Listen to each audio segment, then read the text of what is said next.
Hello everyone, it is Crimtay Knight here, and welcome to this visual anime novel called 1000 Lies. I've heard a lot about this, and I've heard a lot about of it. Bleh, bleh, bleh. Okay, now that I've regained my composure, I've heard a lot about this. So far, from what I've heard, it is an amazing game, and I've really wanted to try it out myself. I've been kind of putting this off. Fun fact about me, I'm actually really into anime. I'm not, weeaboo, but I really do enjoy anime. I love mangas and I love watching anime, period. And visual novels are also one of my favorite things. If you guys don't remember, one of my older videos, like much older, one of my first pretty much videos, since I got out of playing mainly Terraria, was called Everlasting Summer. That was also a visual novel. So let's just jump right into this. Much like the origin of our dreams, three youths forged their friendships out of unclear beginnings. The innocence of their childhood souls knew nothing of the ulterior motives that the jaded mind of an adult might have. It's a pity that no decision knows of virtue, a fabrication which lies beyond the chromatic spectrum of consequences that adults insist on simplifying only as either black or white. So they maintain that lies should not be told, lying is wrong. With empty words they wage their futile battle against human nature, pretending to know of what they speak. It's ironic how, rather than erasing lies by teaching us not to fabricate falsehoods, we learn to make them better. After all, who honestly seeks the truth? We only open our ears to the confirmations of our biases. And that's strange, because in my opinion, there is no one who is more sincere with their words than the greatest liar of them all. This is the sad thing, though, is it's actually true. Like, everything this pretty much talks about, how, as children, we were always pretty much told, don't lie, lying is wrong, tell the truth. To be honest, the more you're told that, I'm pretty sure the more you feel lying is necessary. And we wouldn't be humans, and our human nature wouldn't be the way it is without lying. Okay, got a nice little setup here. Move stupid microphone. Notes fell readily from my memory and onto the piano keys at my fingertips, recreating the trite sounds of Maestro Debussy's esteemed melody. Alright, so we're a piano player. Save right there real quick. Save real quick. Back. I played for no attentive listeners in no grand auditorium. Only one man fell within earshot of my tune. As weak with his words as with his posture, he shifted his eyes about in a mixture of fear and doubt. Even if I were to close my eyes, I could draw his features in the void with nothing more than my memories. Every feature, every pulsing movement, the signs on his face that age had yet to win its long battle against his youth. I can still taste the crisp, bittersweet flavor my mind gave to the air on the day I found him, staring so intently at the starry sky, as if he wanted to leave the rest of the world behind.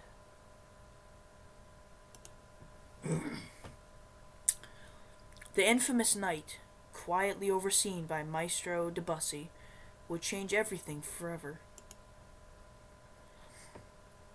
Okay. Looks like a dining. Come on, want to go see how haunted that mansion really is? The boy could hardly contain his excitement as he spoke. His two friends, his only audience, frowned in response. His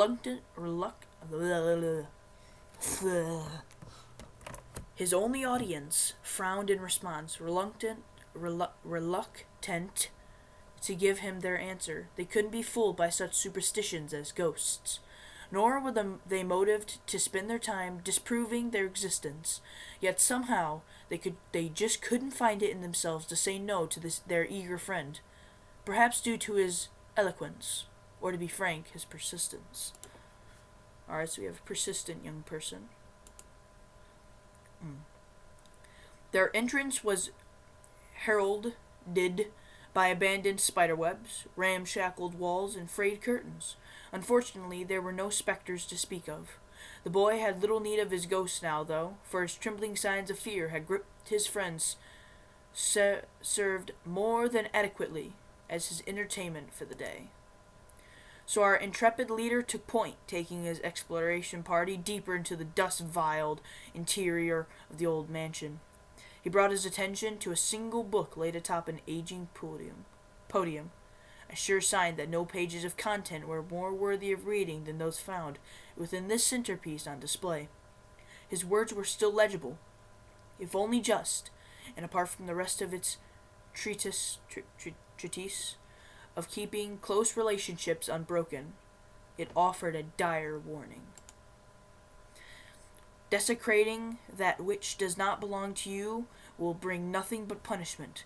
That which you love will inevitably become the greatest of your fears. When, during this synergy, 3 elements must become 2, which one will you discard? It has been a spell from the witch's book. The 3 youths lacked the knowledge to understand it. Nonetheless, they would soon regret having brought life to the words upon the page. From out of the darkness, Shackled appeared, and bound the 3 together with unbreakable chains that only they could see, doomed to keep each other's company eternally. Okay. Oh, it's getting juicy. Let's save real quick, just in case the game crashes and all that. I don't know. Better be safe than sorry. Alright, kid. Hey, do you think I could learn to play the piano? Are you serious? Why should I bother to teach you? You've had more time to learn than I have.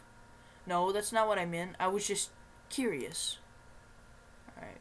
Pianist, alright. Well, it's a simple question with a long, complicated answer, so here it is.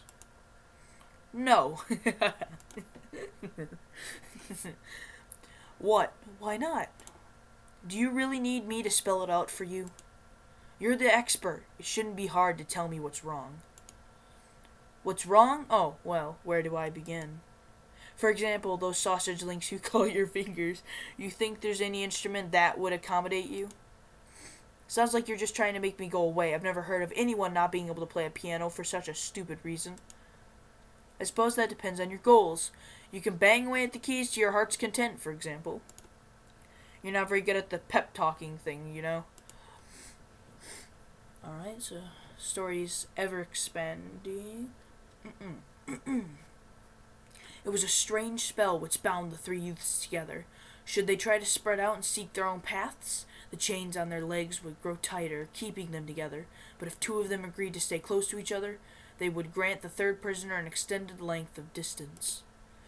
The links in the chains were uninterrupted by obstacles.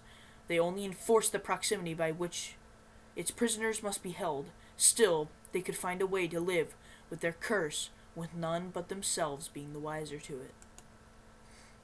And how could anyone believe that 3 friends have been physically bound by a chain which eludes the sight of everyone but its prisoners, passes through all obstructions, and is untouchable to anyone else?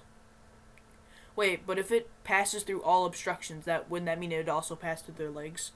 Because that is, in all technicalities, and okay, I'm not going to debate it.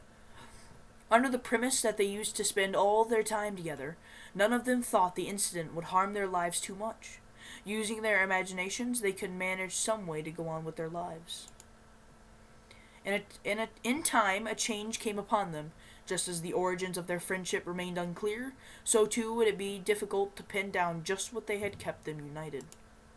The light of the childhood innocence would die a slow death, or perhaps even the innocence was another lie, fabricated to disguise their selfishness. These were the thoughts which plagued the leader's mind as he began to silently observe the faces of the ones he called his friends, who had now become unrecognizable to him. And unable to find the words to form in his apology, he chose to simply run away. Okay, so we're like bouncing between 2 stories here. So let's just do a quick recap. So we have 3 friends bound by chain from a witch's book. They opened a book in an old haunted mansion. Now they are bound by chain that no one else can see but them. And we are here, wherever here is. There's a pianist playing a piano, and there's a kid asking for him to teach him how to play piano. Come off it already. You didn't come here for a piano lesson. If you've got something to say, spit it out already.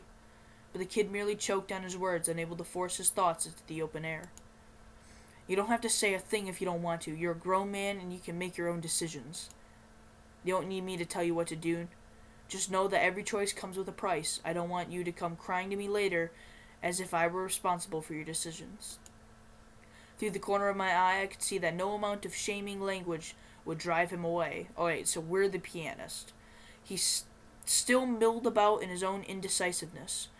I sighed audibly, making my displeasure with our status quo abundantly clear. Fine, do you want to know what made me want to learn how to play the piano? It has been an impromptu change of subject, surprising even myself. I was never one for improvisation.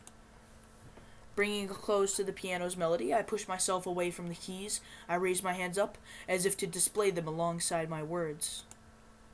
I'll tell you what spurred me on the day to play this instrument. It was after someone told me the most discouraging thing, that with fingers as thick as mine, I would never be able to play any instrument. But you just made fun of the kid's fingers, you hypocrite. Alright, are we going back to the three friends? We are. Okay. So he ran, struggling against his own loss of breath until the cruel chains, trailing behind, rose up to remind him of their limited length. But that would not stop him. Surrender was beyond his understanding now. No senseless witchcraft would be allowed to outperform his willpower. He didn't care about the blood or the pain. He would keep on running, empowered by his will, even if his legs were to break. The chain stretched with each step, with the metallic echo of the links breaking behind him. Groaning under the pressure, each link in the chain warped and bent to the breaking point, struggling to match the strength of his determination. So it was the curse vanished into thin air, leaving no trace that it had ever bound anyone together. Only then did he return to his senses to find that he had bled and suffered to gain: solitude, and a barren land, bereft of his peers. Even his footstep had vanished in the trail behind him. He was truly alone. Never again would he be able to find important people he had lost. Oh man, this is 1,000 Lies, Chapter 1. That was just the prologue? Wow, that was deep. Oh. Ziva Shani.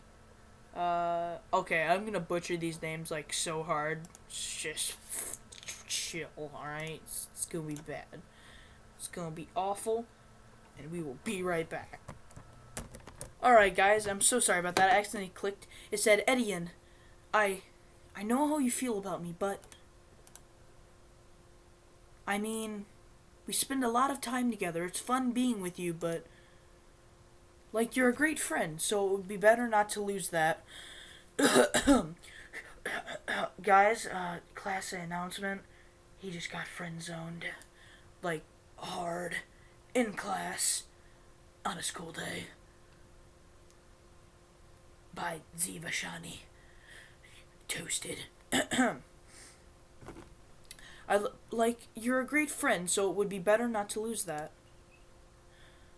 I'm sorry, Indiana Jones. No, Indian. I don't know what I'm saying. Why did you have to confess to me here and now? Oh, he asked. You just went really dark. I was like, what's going on?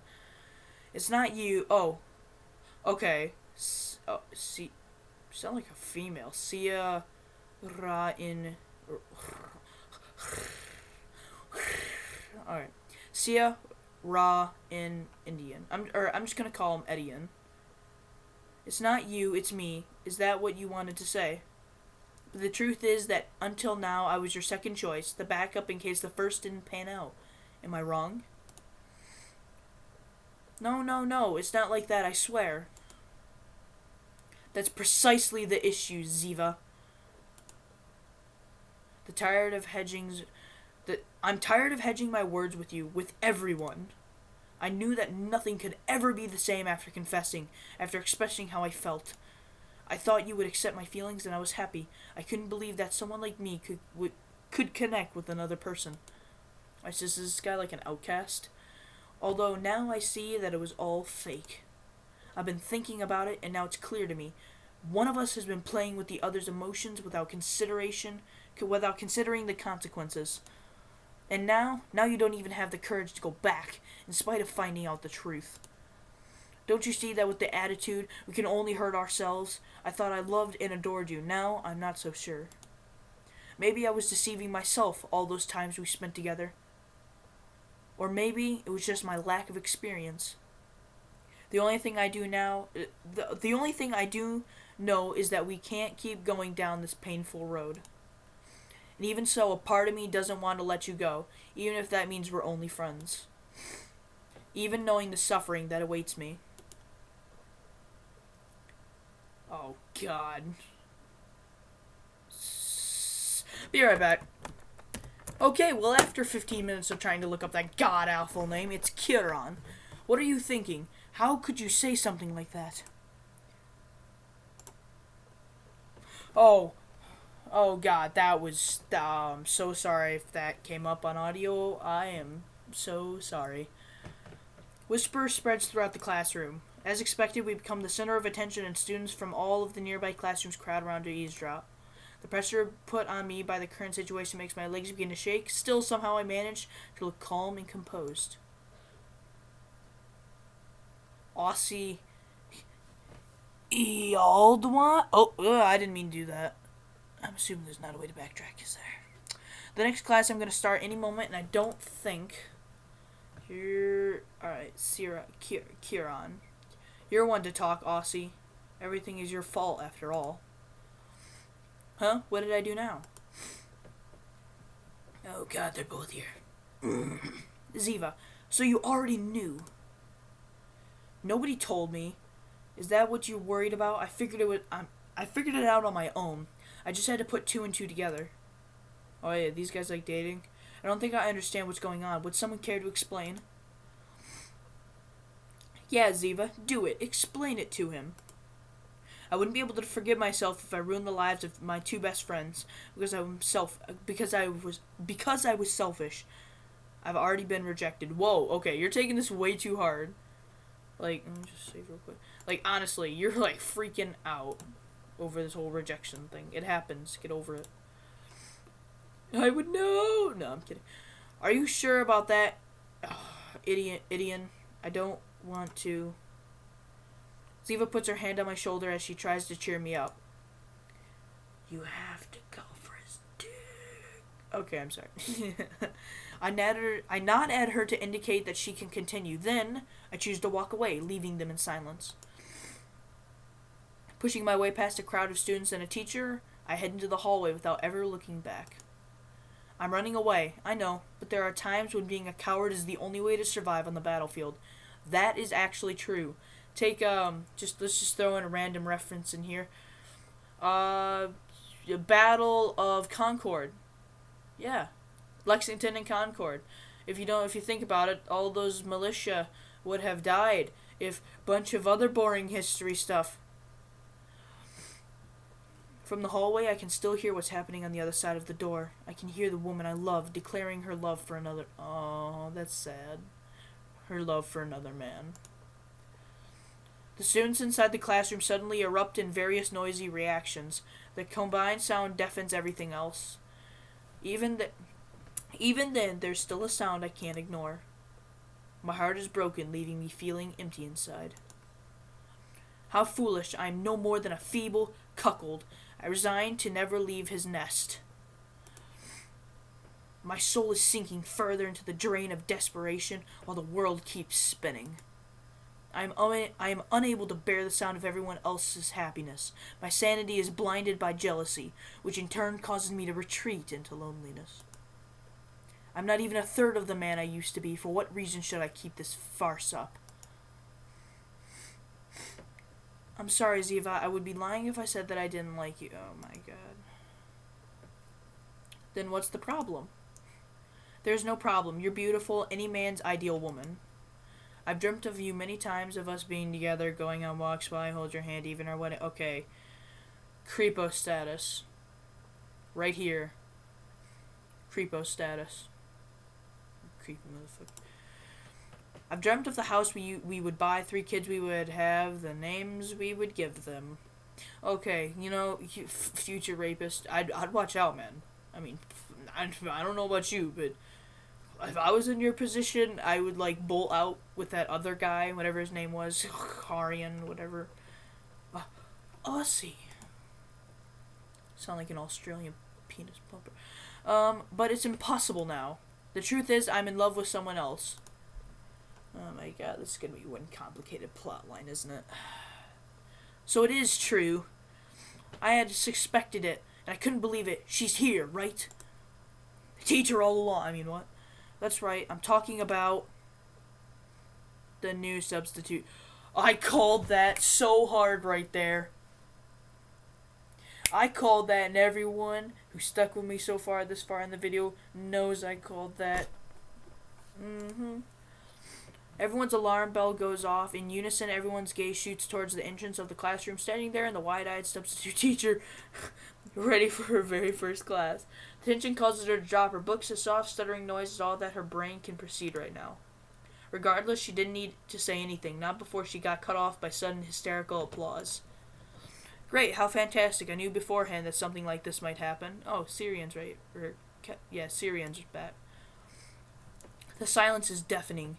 You can see the pity growing on everyone's faces. It feels as if the Grim Reaper himself has sentenced them all to an ill fate. Second there, I thought it was outside, that those noises were from the game. You have wanted to confess before Aussie did. Both of us knew what he had been planning, and about his unrequited love for the teacher and the rest of the class hadn't even met. Alright, come on, Syrian, don't be a douche. That's why we had to move on ahead. You out of fear, and I out of despair. My words, parted by the sound of my breathing, and accompanied by the sound of my steps, crashed down upon Ziva as I walked to my desk. Although the weight of her actions is Oh, okay, right-click apparently takes you right there. Although the weight of her actions is crashing down upon her shoulders, Ziva manages to rise up again, purely out of self-pity.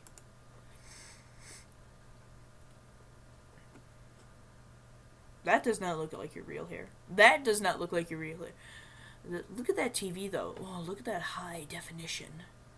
Oh, that high def. Despite knowing that, you still took the risk, and I don't understand you, Idian. I'm just going to assume that's Idian. I don't think I ever will. In the end, it seems the two of us had the same goal. I guess we're more alike than I thought. No, we aren't alike. My hand clumsily reaches for something to grasp until I clutch something. While my face twists in a distorted smile, I convince myself that this time I'll really win and I won't let go. Okay. One of two things are going to happen here. Okay, I really hope he doesn't grab something like nail her over the head with it or something. I can prove to you that my love is real. I can show you just how strong my resolve is, Ziva. Oh god, it's gonna be like some rape situation. Oh no. No, the scissors, he grabbed the scissors, don't do this. CR, we can still talk it over. Is he gonna commit suicide? Oh, he better not commit suicide. That's depressing. Idiot, no. Oh god, no. Taking my own life, I mercilessly pierced through my chest. I thought I was empty inside. You were wrong, but my hands are stained with blood. I guess I can't change how I feel after all. Bruh, it was one rejection. Why? Goodbye. Ziva. Well, that was pretty abrupt and straightforward. What? Okay, what? Okay, I'm so damn confused. You just watched someone who loved you and a classmate die, commit suicide in front of you. Okay, well, I don't get this game. I'm just gonna save him. Whatever, weird ass. Thank you all. I hope you had as much fun as I did. Please don't tell me this is a play. The spectators begin to clap. Due to Ziva's popularity, she receives the most attention. You can only hear them cheer her name. Seeing her play that kind of role is something new and bold, something the audience excitedly welcomed. So it was a job well done. There's no better way to start the day, right, Campanero? Ozzy helps me get up, and then I shake off the ketchup on my clothes. My shirt is a complete wreck, but what could I do? It was a small price to pay in exchange for some laughs. We aren't known as the class clowns for nothing. We eat pranks like this for breakfast. Okay. You weren't yourself. You were beating around the bush too much. What the hell was that about the wedding and the kids? Believe me, bud, it's not every day that you get a confession. You get a confession from Ziva, even if it was just acting. It's totally normal to start picturing things like a wedding and our 4 future You said 3. Wasn't it 3? Yeah. A lot of things have happened since then, Campanero. Ignoring my friend's reproductive capacity in his dream world, I try to get the class's attention. This show may be over, but the MC still has something left to say. Please listen, I have something to announce. Be quiet until I'm finished. Ladies and gentlemen, and Aussie. How am I not a gentleman? Thank you for coming to our little production. I do hope all of you enjoyed it. We mustn't forget to whom we dedicated this practical joke. Someone who also has a small role to play. The teacher? Yep. A round of applause for our... There's like some certain space in these words. For our already beloved substitute teacher. Please come up to the stage and introduce yourself. We don't even know your name yet. The target of all the shouts and whistles, our victim, stands petrified against the wall, even paler than before. At first she appears frightened, then she frowns until finally she scowls and begins puffing air out of her nose like an enraged bull. What other reaction could we expect from our little prank? Right, the 3 of us ended up in the principal's office. Well done. Well done. 1,000 lies. Just well done. That was just beautiful. Alright, we're going to end it off right here. Shave it. Thank you guys so much for joining me in 1,000 Lies. I hope you guys enjoyed this anime graphic novel as much as I did. So far, I'm really enjoying it. It seems really interesting, and I really hope you guys do too. Thank you guys so much for watching, and if you guys like this, please hit that like button, subscribe, comment for more. I will be more than happy to post more of this. Just tell me in the comments when you guys want to see a next video, and I will be happy to post then. Thank you guys so much for watching. I am Crimte Knight, and I will see you in the next video. Goodbye.